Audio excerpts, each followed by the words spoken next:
वादग्रस्त IAS प्रशिक्षणार्थी पूजा खेडकरला supreme कोर्टाचा दिलासा। 18 मार्चपर्यंत अटक न करण्याचे निर्देश। खेडकर तपासात सहकार्य करेपर्यंत अंतरिम संरक्षण सुरू राहील, कोर्टाचं निरीक्षण।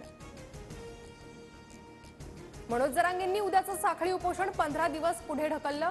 महिना अखेरपर्यंत सातारा आणि हैदराबाद गॅझेट लागू करण्याचा सरकारला अल्टिमेटम। RBIची मुंबईतील न्यू इंडिया कोऑपरेटिव्ह बँकवर कारवाई। बँकेतील बहुतांश व्यवहारांवर निर्बंध। ठेवीदारांना ठेवी काढण्यासही मनाई। अंधेरीतल्या विजयनगर ब्रांच समोर नागरिकांची झुंबड।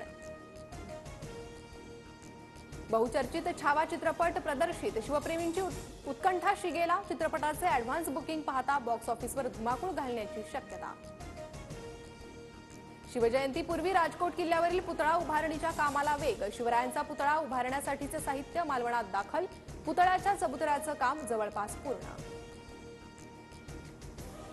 मावळमधील देहू रोडमध्ये भर रस्त्यात गोळीबारात जखमी झालेल्याचा उपचारादरम्यान मृत्यू। जुन्या वादातून गोळीबार झाल्याची माहिती। आरोपींचा शोध सुरू। कल्याण डोंबिवलीतील 65 बेकायदेशीर इमारतींवर हातोडा चालवण्याचा मार्ग मोकळा। हायकोर्टाचे KDMC प्रशासनाला आदेश। 30 इमारतींचे नियमनासाठी आलेले अर्ज फेटाळले। सिडकोच्या 26,000 घरांसाठी उद्या सोडत। EWS प्रवर्गांसाठी 25 लाख तर अल्प उत्पन्न गटातील अर्जदारांसाठी 97 लाख रुपयांपर्यंत घरांची किंमत। 22,000 घरांसाठी अर्ज आल्याची माहिती।